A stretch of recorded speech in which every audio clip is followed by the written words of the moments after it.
Dari video amatir terlihat asap hitam dari Sekolah Menengah Kejuruan Negeri 2 yang berada di pusat kota Majene.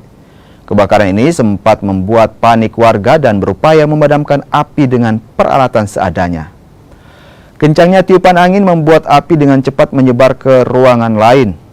5 armada pemadam kebakaran dari pemerintah Kabupaten Majene dan Polewali Mandar serta 2 truk tangki air PDAM Majene diterjunkan ke lokasi kebakaran. Api baru dapat dipadamkan setelah 3 jam kemudian. Sebanyak 15 ruangan ludes dilalap si jago merah dalam peristiwa ini. Sementara itu kerugian mencapai miliaran rupiah. Seorang staf sekolah bilang api pertama kali muncul dari kantin sekolah yang sedang kosong. Penyebab kebakaran kini dalam penyelidikan polisi.